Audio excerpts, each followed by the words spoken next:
नमस्कार। सामुदायिक अधिकारों और वन शासन से संबंधित इस कोर्स के तीसरे मॉड्यूल के चौथे लेक्चर में आपका स्वागत है। इस कोर्स के पिछले भागों में हमने वनों और वनवासियों पर निजी क्षेत्र के प्रभाव का उल्लेख किया था। इस प्रकार जब हम निजी क्षेत्र और देश में वन प्रबंधन और वन उपयोग के बारे में बात करते हैं तो हमें ये समझना होगा कि इसमें दो चरण शामिल होते हैं। व्यक्तिगत ठेकेदार और निगमित सेक्टर दो इकाइयां मौजूद हैं। दोनों द्वारा बहुत ही महत्वपूर्ण भूमिका निभाई गई है। मुख्य रूप से दुर्भाग्यवश विनाशक भूमिका निभाई गई है। उदाहरण के लिए निजी ठेकेदार वनों की कटाई में शामिल थे। वन विभाग द्वारा वन की कटाई का काम उनको सौंप दिया जाता है और फिर वे अंधाधुंध कटाई करते हैं, क्योंकि उन्हें तो अधिक से अधिक वनों को काट कर वहां से चले जाना होता है। गैर टिम्बर वन उत्पादों जैसे तेंदुपत्ता, बीड़ी में प्रयोग होने वाले डिसापोराउस मेलानोऑक्सिलोन, जो कि मध्य भारत में एक बहुत ही महत्वपूर्ण गैर टिम्बर वन उत्पाद है। व्यक्तिगत ठेकेदार जो अनिवार्य रूप से तेंदुपत्ता का व्यापार करते हैं, जो वनों से तेंदुपत्ता एकत्र करते हैं और बीड़ी तैयार करने वालों को बेचते हैं, उन्होंने तेंदुपत्ता के व्यापार से करोड़ों रुपए कमाए हैं और वन विभागों द्वारा अनिवार्य रूप से उन्हें इस काम के लिए उपठेके दिए गए हैं, जिसके लिए वन विभागों ने उन्हें निकालने, प्रसंस्करण करने और समस्त चीजों की अंतिम बिक्री का काम सौंपा है, जिसके लिए वे वन विभाग को रॉयल्टी का भुगतान करते हैं। और वस्तुतः तेंदुपत्ता ठेकेदार पूर्वी महाराष्ट्र, मध्य प्रदेश, छत्तीसगढ़ के कुछ हिस्सों में बहुत ही अधिक शक्तिशाली व्यक्ति है और उनमें से अनेक एमएलए, मंत्री और यहाँ तक कि केंद्रीय मंत्री बन चुके हैं। इस प्रकार आप वन आधारित व्यक्तिगत ठेकेदार की शक्ति को देख सकते हैं। इससे आप भारत की राजनीतिक अर्थव्यवस्था में प्रवेश कर सकते हैं। दूसरी ओर निगमित सेक्टर भी मौजूद है। प्रारंभिक रूप से वे राष्ट्रीय या राज्य के स्वामित्व वाले उपक्रम थे, जिन्हें प्लाईवुड तैयार करने या टिम्बर निकालने, बांस निकालने आदि के लिए पट्टे दिए गए थे। फिर से वनों को औद्योगिक कच्चे माल का स्रोत माना जाता था। निजी क्षेत्र को भी पट्टे प्राप्त हुए और माधव गाडगिल ने एक बहुत ही अच्छा लेख लिखा है, जिसमें यह दर्शाया गया है कि देश के बांस संसाधनों को किस प्रकार से पेपर और पल्प उद्योग द्वारा पूरी तरह से समाप्त कर दिया गया, जिन्हें कुछ रुपयों के बदले में प्रति टन बांस को निकालने के मुफ्त में पट्टे प्रदान किए गए, जबकि उसी बांस के लिए जब स्थानीय बांस मेकिंग समुदाय द्वारा बैम्बू मेकिंग के लिए कहा गया तो उनसे उन संसाधनों को एक्सेस करने के लिए हजारों रुपए की मांग की गई। इस प्रकार उद्योगों को प्रदान की जाने वाली राज सहायता का आश्चर्यजनक उदाहरण है और उद्योगों द्वारा अनिवार्य रूप से भारतीय वनों से बांस को पूरी तरह से समाप्त कर दिया गया। इस प्रकार ऐसे अनेक क्षेत्र हैं जहां से बांस पूरी तरह से गायब हो गया है, क्योंकि इसे उद्योगों द्वारा वाणिज्यिक रूप से पूरी तरह से काट लिया गया है। इस प्रकार निजी क्षेत्र में भी जिनके पास उन क्षेत्रों के पट्टे हैं जहां पर वे अपने सॉफ्टवुड की पैदावार करते हैं या अपने स्वयं के टिम्बर की पैदावार करते हैं या अपने स्वयं की बांस की पैदावार करते हैं और अपने उद्योगों की जरूरतों को पूरा करते हैं। अब वस्तुतः निजी क्षेत्र की एक अलग भूमिका है और वह वनों को नष्ट करने की भूमिका है, यदि आप इसे नाटकीय रूप में कहना चाहते हैं। ये तथाकथित औद्योगिक लाभ के लिए, तथाकथित विकास प्रक्रियाओं के लिए वनों के स्वरूप को बदल रहे हैं, जैसे खनन, अन्य अवसंरचनात्मक परियोजनाएं जैसे ताप विद्युत परियोजना का भी निजीकरण किया जा रहा है। निजी क्षेत्र के वनों को गैर वनों में परिवर्तित करने की भूमिका बढ़ती ही जा रही है। राज्य की आवश्यकताओं जैसे विद्युत की पूर्ति करने के लिए राज्य उपक्रमों को पट्टे प्रदान किए जाते हैं। इस प्रकार राज्य को ताप विद्युत के उत्पादन के लिए अपनी कोयले की मांग को पूरा करने के लिए कोयला खनन पट्टे दिए जाते हैं। इस प्रकार इनमें से एक बहुत ही अधिक संसाधनों का दोहन करने वाला उद्योग है और फिर उनके डाउनस्ट्रीम उद्योग भी है। इस प्रकार यदि कोयले की बात करें तो यह ताप विद्युत संयंत्र है और यदि एल्युमिनियम की बात करें तो यह एल्युमिनियम शोधन कारखाने हैं। एक विचारणीय बात यह है कि दोहक उद्योग के लिए कितनी अधिक भूमि की आवश्यकता पड़ती है और दूसरी बात दोहक गतिविधि है, लेकिन डाउनस्ट्रीम उद्योगों के भी संसाधनों के नज़दीक स्थापित किए जाने की आवश्यकता है।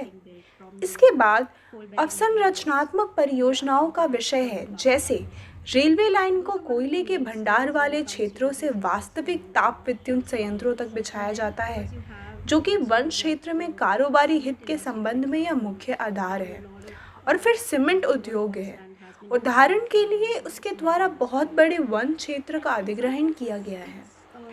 इस प्रकार यह बताना कठिन है कि किस एक सेक्टर वन भूमि के डाइवर्जन के लिए उत्तरदायी ठहराया जा सकता है।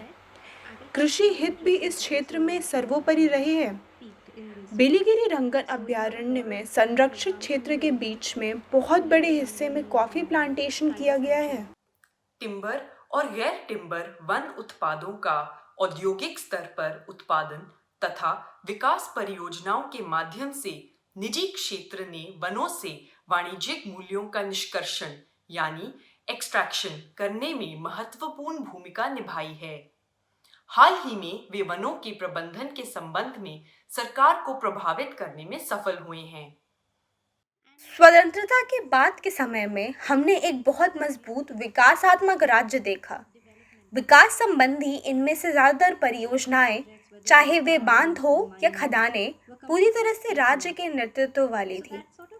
इस प्रकार राज्य के नेतृत्व में विकास के दृष्टिकोण के साथ वन क्षेत्रों पर राज्य का नियंत्रण सुदृढ़ हो गया। इसलिए हमने ऐसी स्थितियां भी देखी जिनमें राष्ट्र निर्माण में योगदान करने के विचार के साथ स्थानीय समुदाय राजस्व स्थानों में भी भूमि सौंप रहे थे। और फिर हम उदारीकरण, निजीकरण और वैश्वीकरण के दौर में पहुंचे, जहां कुछ सीमा तक हम एक नव उदारवादी राज्य बनते देख रहे हैं।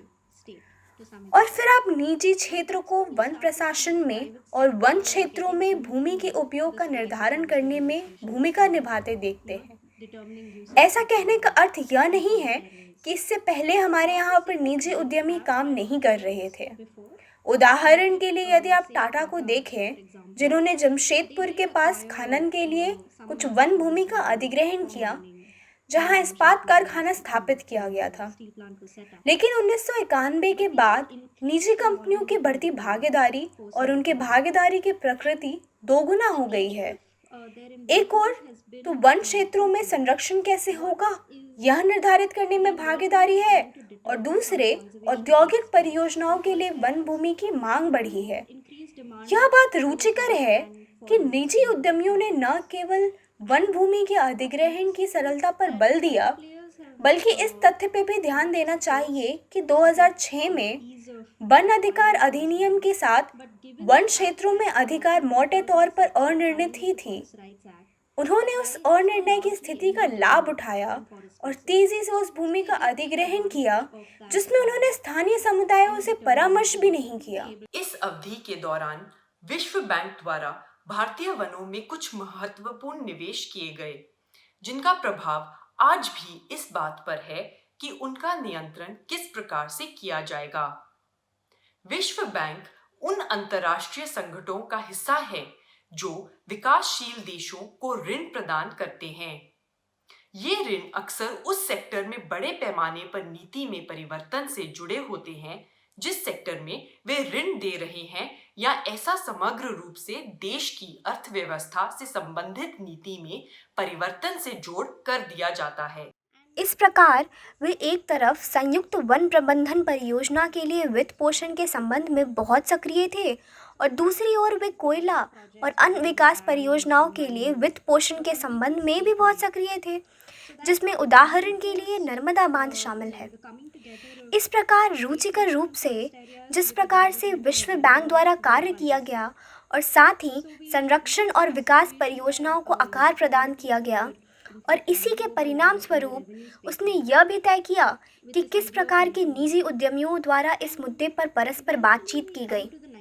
और साथ ही आपको इस संदर्भ में थोड़ी और जानकारी देना कि किस प्रकार से अंतर्राष्ट्रीय संगठनों द्वारा कार्य किया जाता है और किस प्रकार से निजी उद्यमी कार्य करते हैं, क्योंकि राज्य के अधिकार वाली कंपनियों को विश्व बैंक से वित्त पोषण प्राप्त होता है, और वन प्रशासन और अन्य स्थानीय प्रशासनिक निकायों में एक प्रकार की प्रैक्टिस को तय किया जाता है कि किस प्रकार से इन प्रश्नों के संबंध में कार्य करना है।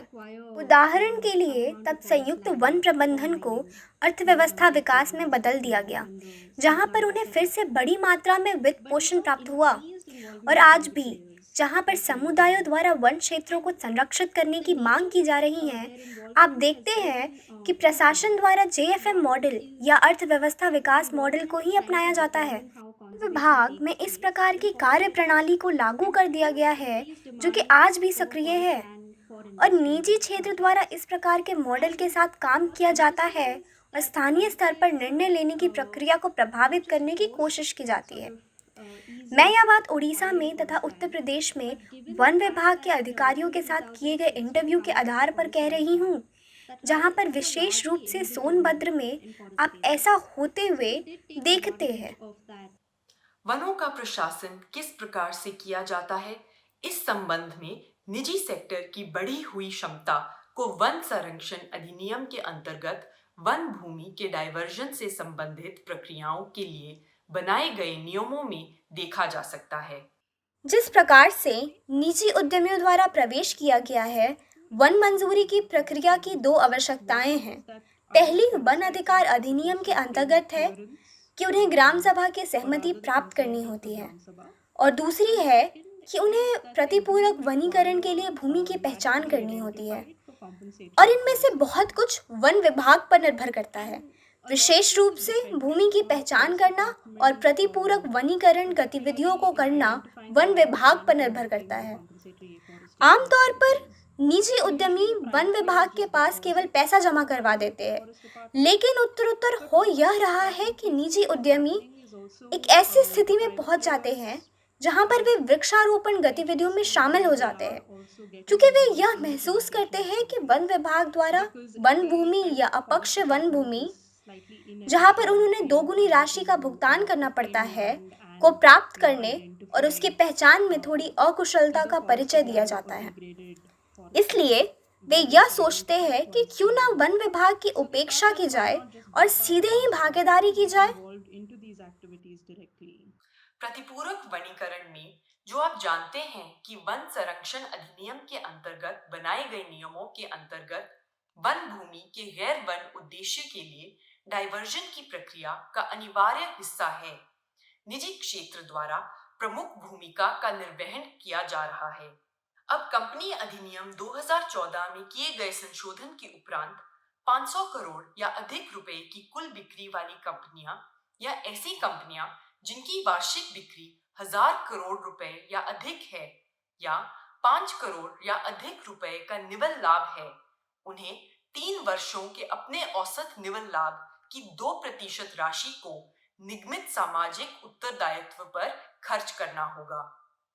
इस आवश्यकता को पूरा करने के लिए कुछ कारोबारों द्वारा प्रतिपूरक वनीकरण और अन्य संरक्षण संबंधित गतिविधियों में भाग लेना चुना है। खनन कंपनियों की निगमित सामाजिक उत्तरदायित्व टीम में काम करने वाले कुछ कर्मचारियों जिनका मैंने इंटरव्यू लिया, आपको यह अक्सर सुनने को मिलता है कि दोनों प्रतिपूरक वनीकरण और भूमि का अधिग्रहण या संरक्षण के संबंध में वन विभाग की सहायता करने को ऐसी CSR गतिविधि के रूप में देखा जाता है जिससे स्पष्ट रूप से उनकी परियोजनाओं के कारण होने वाली क्षति का प्रभाव दूर हो जाता है। इस प्रकार आप अनुपालन की संस्कृति में एक प्रकार का परिवर्तन देखते हैं जिसमें प्रदूषण से संबंधित या भूमि के अधिग्रहण से संबंधित या वन भूमि के डायवर्जन का विषय हो, जहां पर यह एक प्रकार का ऑफसेट है। कहा जाता है कि ये बाह्य बातें हैं जिनको होना ही है, लेकिन रुकिए, हम यह सुनिश्चित कर रहे हैं कि हम इस कमी को दूर कर सके। अब यह बड़ा वाद विवाद है कि यही वही कार्य प्रणाली है जो वास्तव में दीर्घकाल में सफल होगी अथवा नहीं, लेकिन यह तो कहा ही जा सकता है कि निजी उद्यमी उन दोनों नेटवर्क में शामिल है जो संरक्षण और साथ ही वन भूमि में डायवर्जन को वन मंजूरी प्रक्रिया से तय करते हैं। वन अधिकार अधिनियम के अंतर्गत वनवासी समुदायों के अधिकार, विशेष रूप से वनों में रहने के उनके अधिकार, लघु वन उत्पादों के संबंध में उनके स्वामित्व का अधिकार और वन्य जीव वनों और जैव विविधता को संरक्षित करने की शक्तियां का वनों के इस्तेमाल से संबंधित अनेक मॉडल्स के साथ संघर्ष होता रहता है। जैसा कि आप जानते हैं, इनमें वन्यजीव संरक्षण का मॉडल शामिल है, जिसके लिए वनों के भीतर कुछ अलंघनीय जगहों का सृजन शामिल है।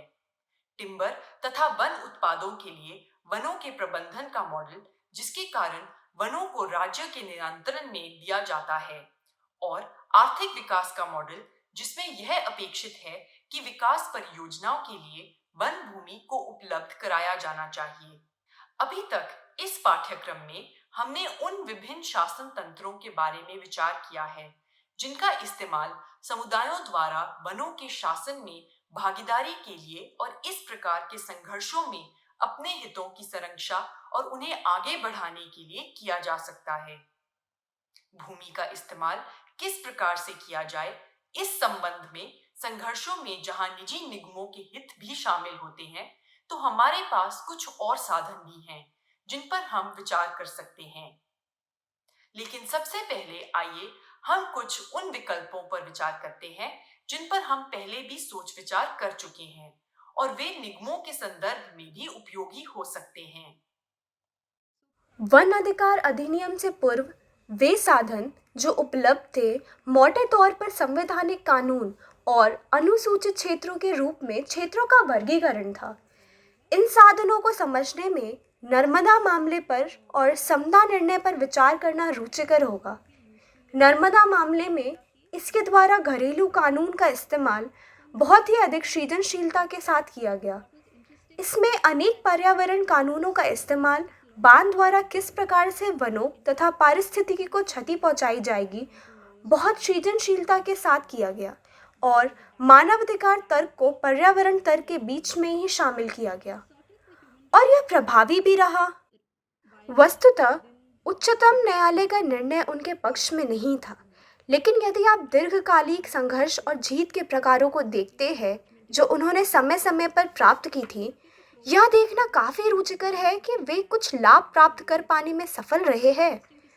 यह भी रुचिकर है कि उन्होंने नर्मदा परियोजना में विश्व बैंक के निवेश को चुनौती भी दी है। उनके द्वारा प्रयुक्त कार्यनीतियों में एक यह थी कि सीधे विश्व बैंक से संपर्क किया जाए तथा उनसे उन परियोजनाओं के बारे में उल्लेख किया जाए जिसमें उन्होंने निवेश किया है और उसमें अनेक मानवाधिकारों का उल्लंघन किया गया है और उनके साथ पर्यावरण संबंधित मुद्दे भी जुड़े रहे हैं। और इसी के कारण निरीक्षण पैनल का गठन किया गया जो ऐसी व्यवस्था है जिसे निवेश से संबंधित मानवाधिकार और पर्यावरण मुद्दों की जांच के लिए गठित किया गया था और अंततः विश्व बैंक पीछे हट गया। इस प्रकार यह एक प्रकार की जीत थी। मान लेते हैं कि यह परियोजना जारी है और इसका निर्माण कार्य किया जा चुका है, लेकिन यह कुछ ऐसे साधन हैं जो समुदाय द्वारा इस्तेमाल किए जा सकते हैं। अगली एक बड़ी कानूनी जीत जिसे प्राप्त किया गया था वह समता निर्णय था, जिसमें यह कहा गया था कि अनुसूचित क्षेत्रों में भूमि की बिक्री निजी कंपनियों को नहीं की जा सकती है, फिर चाहे वे निजी खनन कंपनियां हों या कोई दूसरी कंपनियां। एक बात यह है कि निजी सेक्टर पर ध्यान केंद्रित किया जाता है और उन्हें जवाबदेह माना जाता है, लेकिन एक क्षेत्र जिसमें समुदायों द्वारा महत्वपूर्ण प्रगति नहीं की गई है वह है कि राज्य के अधिकार वाली कंपनियों को जवाबदेह नहीं माना जाता है। इस प्रकार विशेष रूप से यदि आप कोल इंडिया के माध्यम से कोयले के खनन पर विचार करते हैं तो यह निजी कंपनियों के तुलना में थोड़ी बदतर ही है। राज्य के स्वामित्व वाली कंपनियों से संबंधित कानूनों में भी उन्हें कानून वरीयताएं प्राप्त है जिनका वे लाभ अधिग्रहण की प्रक्रिया में करती है, जो निजी कंपनियों को उपलब्ध नहीं है। इस प्रकार मेरे विचार से यह एक अन्य पहलू है जिस पर वन भूमि के अधिग्रहण के समय विचार किया जाना चाहिए और कंपनियों को जवाबदेह बनाना चाहिए। अब वन अधिकार अधिनियम 2006 के बाद समुदायों के लिए सशक्त साधन तैयार किए गए हैं जिनसे वे निजी कंपनियों को उत्तरदायी ठहरा सकते हैं और उसे समर्थ बनाने के लिए प्रावधान दो प्रकार के हैं। पहला, स्वयं अधिकारों की पहचान करना ही है, क्योंकि 2009 में पर्यावरण और वन द्वारा एक आदेश जारी किया गया था जिसमें कहा गया था कि वन संबंधी मंजूरी देने के लिए हमें ये सुनिश्चित करना होगा कि अधिकारों की पहचान करने की प्रक्रिया को पूरा कर लिया गया है, और दूसरा है कि ग्राम सभा से मंजूरी प्राप्त कर ली गई है। इस प्रकार यह दो महत्वपूर्ण साधन हैं जिनका समुदाय द्वारा कंपनियों का विरोध करने के लिए इस्तेमाल किया जा सकता है। यदि सहमति प्राप्त किए बिना भूमि का अधिग्रहण किया जाता है तो इसे न्यायालय के समक्ष चुनौती दी जा सकती है, लेकिन जब एक कदम आगे बढ़ते हैं जिसमें इन साधनों के साथ समस्याएं पैदा की जाती है, जिसके लिए कहा जा सकता है कि सहमति प्रक्रिया में नौकरशाही की बहुत बड़ी भूमिका होती है। इस प्रकार अनिवार्य रूप से वन मंजूरी के लिए जिन दस्तावेजों की आवश्यकता होती है, उनमें जिला कलेक्टर का प्रमाण पत्र, जिसमें यह उल्लेख होता है कि सहमति प्राप्त कर ली गई है। ओडिशा के क्योंझर अधिग्रहण के संबंध में चित्रांगदा चौधरी द्वारा एक लेख लिखा गया था, जिसमें ग्राम सभा के नकली पत्र जमा करवाए गए थे और जिला कलेक्टर ने यह उल्लेख करते हुए पत्र भेजा कि सहमति प्राप्त कर ली गई है। इस प्रकार हमारे पास ये साधन है, लेकिन हमारे सामने कुछ चुनौतियां हैं जिनका हम घरेलू स्तर पर मुकाबला करना है। आइए अब कुछ ऐसे साधनों पर विचार करते हैं जो कि विशिष्ट रूप से निजी क्षेत्र को जवाबदेह बनाने के लिए उपलब्ध हैं। इस प्रकार संरक्षा या वनवासियों के संबंध में वन अधिकार अधिनियम भूमि अधिकारों, नियमों और प्रक्रियाओं के अलावा कारोबारों और उनकी जवाबदेही से संबंधित कुछ विशिष्ट दिशा निर्देश और नीतियां भी हैं। 2011 से भारत द्वारा सामाजिक, पर्यावरण और आर्थिक उत्तरदायित्वों या कारोबार के लिए राष्ट्रीय स्वैच्छिक दिशा निर्देशों को अपनाया गया है। इन दिशा निर्देशों के अंतर्गत मानव अधिकारों के संबंध में विशिष्ट प्रावधान है कि किस तरह से भारतीय कारोबारियों द्वारा मानव अधिकारों की संरक्षा और सम्मान करना चाहिए। उनके द्वारा किसी भी भूमि के अधिग्रहण से पूर्व या किसी भी प्रकार के प्रचालन को शुरू करने से पहले उन्हें हितार्थियों से किस प्रकार की बातचीत करनी चाहिए। इन दिशा निर्देशों को कुछ समय से लागू किया गया है और हाल ही में निगमित कार्य मंत्रालय द्वारा उन्हें अपडेट किया गया है और अब उन्हें उत्तरदायी कारोबार संचालन के लिए राष्ट्रीय दिशा निर्देश कहा जाता है। जैसा कि नाम से ही पता लगता है, ये अब स्वैच्छिक नहीं है और 2012 से स्टॉक एक्सचेंज में सूचीबद्ध शीर्ष 100 कंपनियों को इन एनवीजी के आधार पर अनिवार्य रूप से प्रकटनों को प्रकाशित करना है। तब से इनका विस्तार लगभग 500 सूचीबद्ध कंपनियों तक कर दिया गया है। इस प्रकार हमारे यहाँ कंपनियों का बड़ा आधार है जिनके द्वारा सामाजिक और पर्यावरणीय जवाबदेही के संबंध में अपने उत्तरदायित्वों, कर्तव्यों, की गई कार्रवाइयों की रिपोर्टिंग की जा रही है और यह भारतीय संदर्भ में एक महत्वपूर्ण फ्रेमवर्क है और हमें भारतीय कारोबार के उत्तरदायित्व और जवाबदेही पर किस प्रकार से विचार करना चाहिए। वैश्विक रूप से एक प्रवृत्ति व्याप्त है जिसे कारोबार और मानवाधिकार कहा जाता है। कारोबार और मानवाधिकारों से संबंधित यूएन दिशा निर्देशात्मक सिद्धांतों को 2011 में तैयार किया गया था। पूरी दुनिया में अनेक देशों द्वारा कारोबार और मानवाधिकारों से संबंधित राष्ट्रीय कार्रवाई योजना को अपनाया गया है। भारत द्वारा हाल ही में राष्ट्रीय कार्रवाई योजना के संबंध में शून्य मसौदा प्रकाशित किया है और अगले कुछ वर्षों के दौरान भारत द्वारा राष्ट्रीय कार्रवाई योजना को लागू किया जाएगा। यूएन दिशा निर्देशात्मक सिद्धांतों में 3 स्तंभ फ्रेमवर्क हैं जिसमें मानवाधिकारों की रक्षा के लिए राज्य के कर्तव्य, मानवाधिकारों के सम्मान के लिए निगमित कर्तव्य और उपचारों तक एक्सेस पर विचार किया गया है। मानवाधिकारों के संबंध में कारोबारियों के उत्तरदायित्वों के संबंध में विचार करने के लिए यह एक बहुत ही महत्वपूर्ण फ्रेमवर्क है। इसका संबंध किसी नए कानून या विधान से नहीं है, लेकिन मानवाधिकारों से संबंधित मौजूदा कानून के संदर्भ में कारोबारियों को जवाबदेह बनाने का फ्रेमवर्क है। यह भारतीय कानून के संदर्भ में और समुदाय कंपनी संघर्ष के संदर्भ में बहुत महत्वपूर्ण होगा।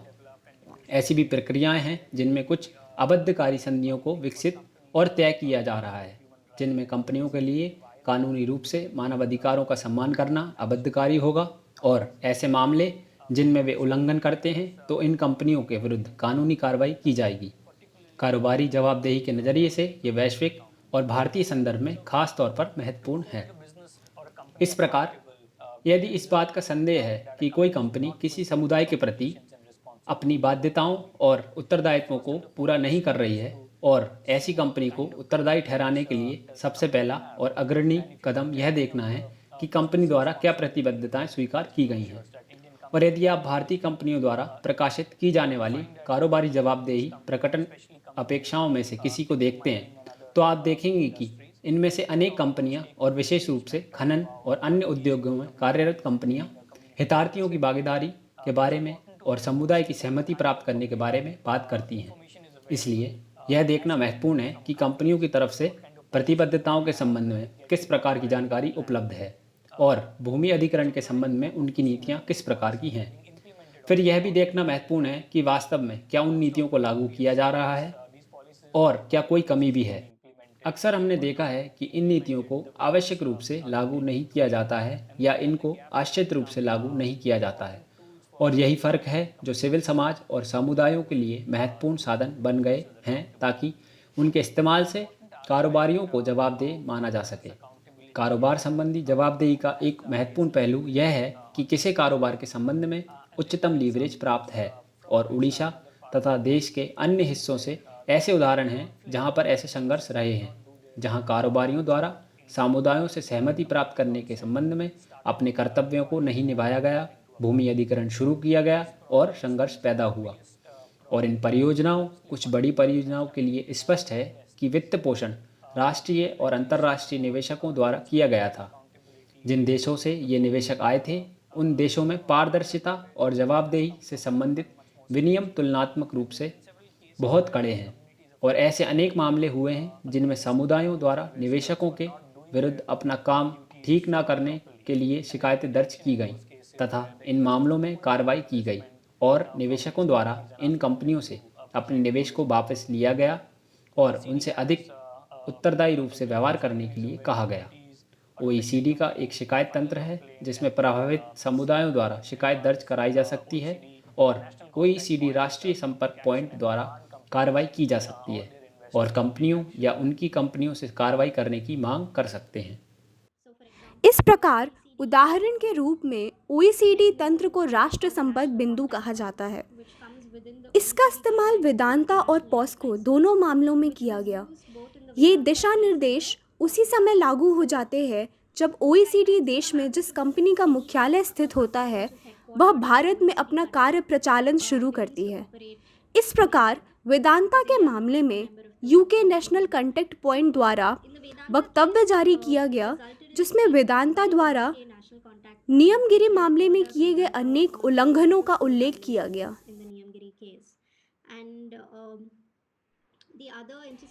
एक अन्य रुचिकर घटना घटी जिसमें नॉर्वे के सावर्जन वेल्थ फंड द्वारा वेदांता में अपने निवेश को वापस ले लिया।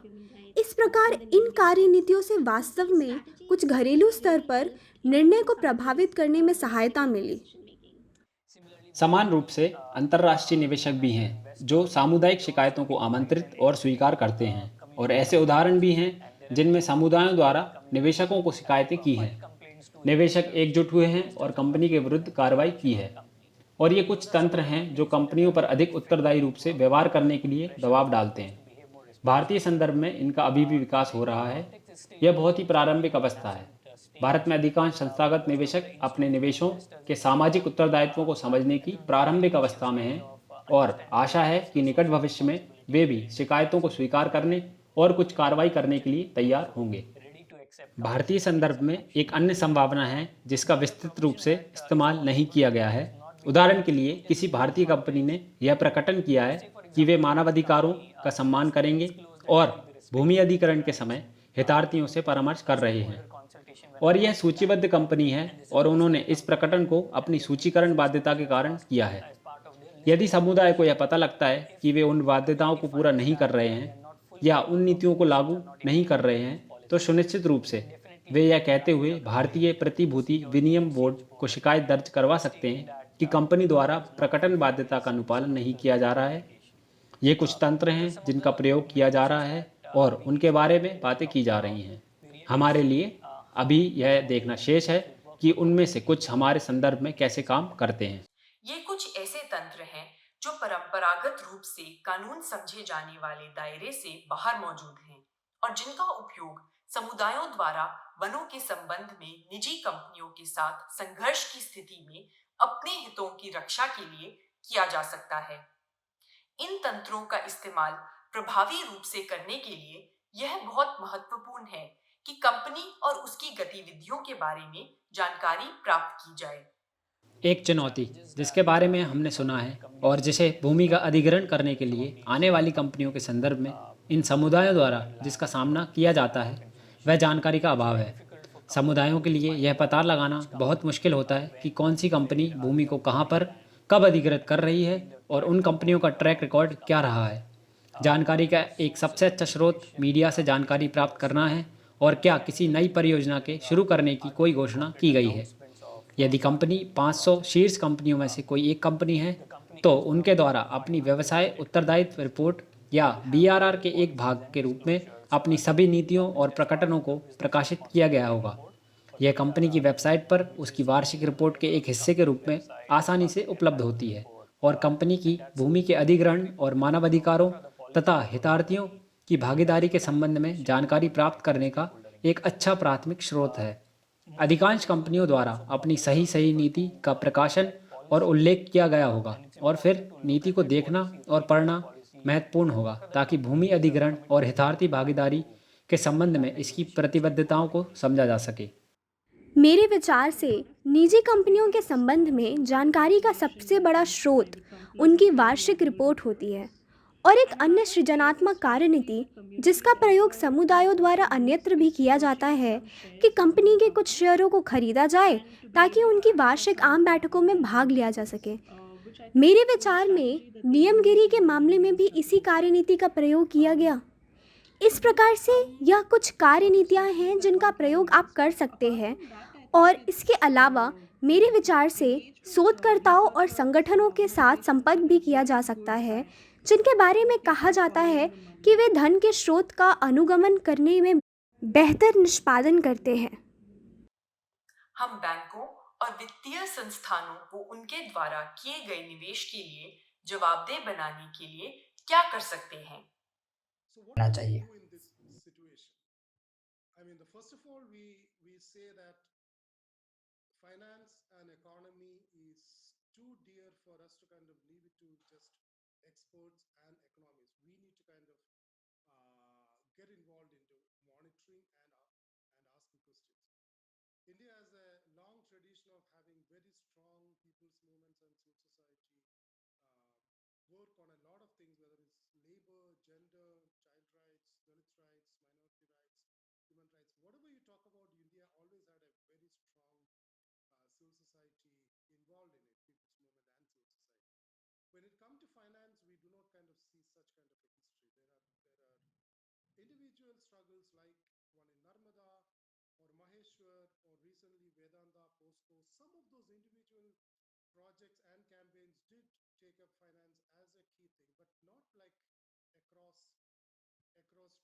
या फिर दूसरी कार्यनीति है कि राज्य के उन तत्वों को वास्तविक रूप से समझा जाए जो कि उस निजी कंपनी को प्रोत्साहित करने के कार्य में लगे हुए हैं और इस बात पर गौर कर सकते हैं कि क्या कोई आरटीआई आवेदन प्रस्तुत किया जा सकता है। पॉक्सो मामले में हमने देखा कि अब उस क्षेत्र को ओडिशा औद्योगिक विकास निगम द्वारा भूमि बैंक घोषित कर दिया गया है और अब इसकी देखरेख जीएसडब्ल्यू द्वारा की जाएगी। इस प्रकार आपको सुनिश्चित रूप से पता है कि कोई अर्ध राज्य एजेंसी शामिल है। ऐसा करने का एक अन्य तरीका यह है कि आप निजी कंपनी के बारे में अधिक जानकारी प्राप्त करने के लिए आरटीआई आवेदन प्रस्तुत कर सकते हैं। एक अन्य कार्यनीति है कि संभावित रूप से आप कंपनी के भीतर ही किसी भंडाफोड़कर्ता विसल ब्लोअर का पता लगाए, लेकिन यह थोड़ा मुश्किल होता है। लेकिन इस पर विचार किया जाना चाहिए और यह देखना चाहिए कि क्या भीतर से ही किसी जानकारी तक पहुंचा जा सकता है। दुर्भाग्यवश विशल ब्लोअर अधिनियम जो हमारे यहाँ है उसमें सिर्फ सरकारी संस्थानों के नौकरशाहों की ही सुरक्षा की जाती है। इसे अभी तक निजी कंपनियों पर लागू नहीं किया गया है। इस प्रकार इस पहलू पर सावधान रहने की आवश्यकता है। और एक अन्य कार्यनीति जिस पर कार्य किया गया है वह कंपनी के शेयर धारकों से संपर्क करना है ताकि यह देखा जा सके कि क्या आप कुछ जानकारी प्राप्त कर सकते हैं। जो कुछ ऐसी जानकारी थी जब मैं अमेरिका में थी तो मुझे पता चली थी जहां पर वार्षिक आम बैठकों में चर्चा की गई अथवा अन्यथा कुछ संवेदनशील जानकारी को प्राप्त करने के लिए शेयरधारकों को अनेक पत्र लिखे गए थे। फिर परियोजना की प्रगति का ट्रैक रखना महत्वपूर्ण होता है। आमतौर पर कंपनी द्वारा परियोजना की घोषणा करने और वास्तविक रूप से कुछ कार्य शुरू करने के बीच में बहुत लंबा समय अंतर होता है। परियोजना में किसी भी प्रकार के परिवर्तन को निगमित कार्य मंत्रालय की वेबसाइट पर अपडेट किया जाएगा, जिसे MCA 21 कहते हैं। सभी सार्वजनिक कंपनियों को परियोजनाओं या अपडेट से संबंधित जानकारी को प्रकाशित करना होता है। यदि किसी कंपनी द्वारा किसी खास परियोजना के लिए ऋण प्राप्त किया जा रहा है तो इसके द्वारा विवरण सहित उस परियोजना को अपडेट किया जाएगा। इस प्रकार MCA 21 वेबसाइट इस जानकारी का पता लगाने और क्या किया जा रहा है इसका ट्रैक रखने का बहुत महत्वपूर्ण स्रोत है। इसके अलावा कंपनियां भी निवेशक को अपडेट करती रहती हैं। यदि यह बड़ी कंपनी है तो इसके द्वारा निवेशक विश्लेषक कॉल को प्रकाशित करना जारी रखा जाएगा, जिसमें इसके द्वारा जांचकर्ताओं तथा शेयरधारकों के प्रतिनिधियों से बातचीत की जाएगी क्या महत्वपूर्ण परियोजनाओं के संबंध में क्या प्रगति हुई है, और वे परियोजना के बारे में अधिक जानकारी को विनिर्दिष्ट करती है जो कि आमतौर पर समुदाय को उपलब्ध नहीं होती है। एक चुनौती यह है कि इसमें से अधिकांश बातें अंग्रेजी में और वेबसाइट पर होती हैं, लेकिन एक महत्वपूर्ण जानकारी है जो कि समुदाय के लिए संबंधित है। अभी क्योंकि कंपनियां यह मानती हैं कि उनके सर्वाधिक महत्वपूर्ण हितार्थी शेयरधारक होते हैं, इसलिए जानकारी को इस उद्देश्य की पूर्ति के लिए तैयार किया जाता है।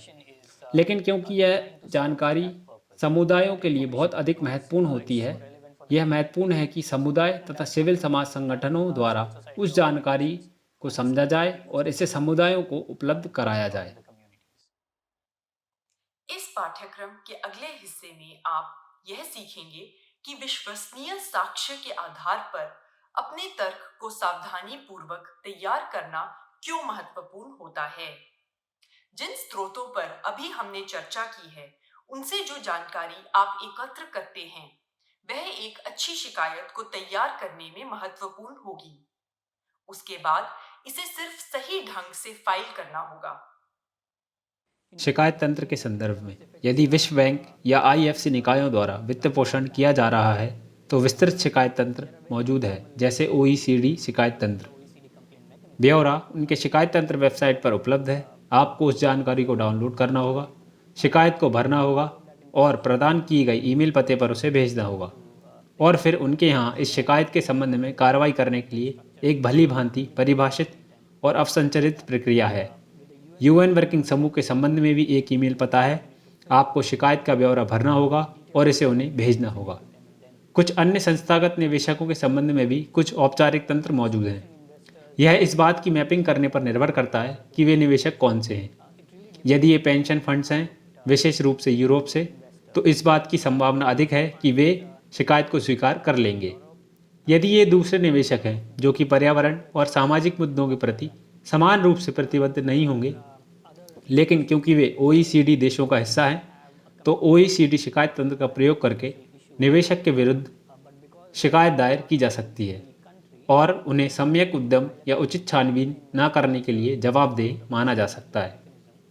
and then sort of bringing them or holding them accountable for not doing due diligence or proper investigation. अंतरराष्ट्रीय रूप से वनों का अधिग्रहण करने वाली कंपनियों के विरुद्ध अपने अधिकारों का बचाव करने के लिए समुदायों द्वारा OECD संपर्क पॉइंट और UN कार्यशील समूह जैसे तंत्रों का प्रयोग किया गया है। हालांकि इनमें से अनेक मामलों में विवादों का समाधान नहीं किया गया, लेकिन इन तंत्रों का इस्तेमाल अपने आप में उन सेक्टर्स की दूसरी कंपनियों के लिए एक संकेत है कि वन क्षेत्र में प्रवेश करने से संबंधित जोखिम कौन से हैं, और निवेशकों के लिए यह संकेत है कि उन्हें किस प्रकार का सम्यक उद्यम करने की आवश्यकता है ताकि वे यह सुनिश्चित कर सकें कि उनके निवेश सुरक्षित हैं। इसे देखने के लिए आपका धन्यवाद।